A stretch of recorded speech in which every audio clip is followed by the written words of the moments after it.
I was born youngest of 8 in Mir, across the narrow sea. So my father gave me over to the Red Temple. In their wisdom, they decided to make me a priest instead of a warrior or a temple prostitute like other children. It was not the path I would have chosen. Sure, I prayed the prayers and I spoke the spells, but I also led raids on the kitchens. And from time to time, they found girls in my bed. Such wicked girls. I never knew how they got there. Then again, I did have a gift for tongues. And when I gazed into the flames, well, from time to time I saw things. Even so, I was more bother than I was worth. When the High Priest foresaw Robert's ascension, he sent me to turn the Storm Lord to the Lord of Light. When Robert seized his crown, we'd take all of Westeros from the Seven in a single stroke. Perhaps they thought Robert would listen to a kindred spirit, or perhaps celibacy had addled the High Priest's brain. I didn't know, and didn't care. I was free. I did my duty as I saw it, drinking and whoring and waving my sword around. The only gods Robert cared about anyway. Years passed, Robert became king, I became a joke. We both became fat. I even won some glory in Greyjoy's rebellion, first through the breach and all that. It's amazing what boldness a full bladder can inspire.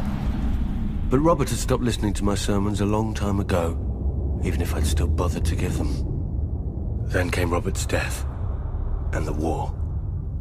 I'm not speaking of those brats squabbling over the world's pointiest chair.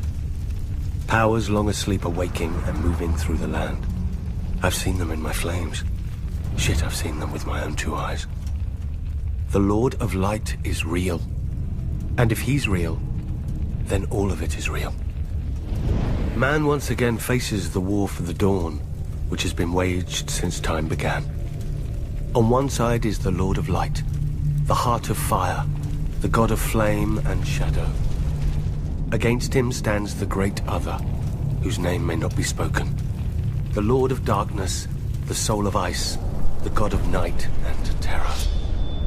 According to prophecy, our champion will be reborn, to wake dragons from stone and reforge the great sword Lightbringer that defeated the darkness those thousands of years ago. If the old tales are true, a terrible weapon forged with the lifeblood of a loving wife's heart. Part of me thinks man was well rid of it, but great power requires great sacrifice. That much, at least, the Lord of Light is clear on. I sound like a dried-out old woman, I know. But as our former hand liked to say, winter is coming. When the cold winds rise, all men, no matter their faith or lack of it, huddle beside my night fires. And I pray the prayers, and speak the spells, and beseech the Lord of Light to bring back the dawn. So far, so good. But reprobate as I am, I can't help but wonder what will happen if, one day, our Lord does not answer. Imagine a night that goes on forever, so dark and full of terrors. I think I need another drink.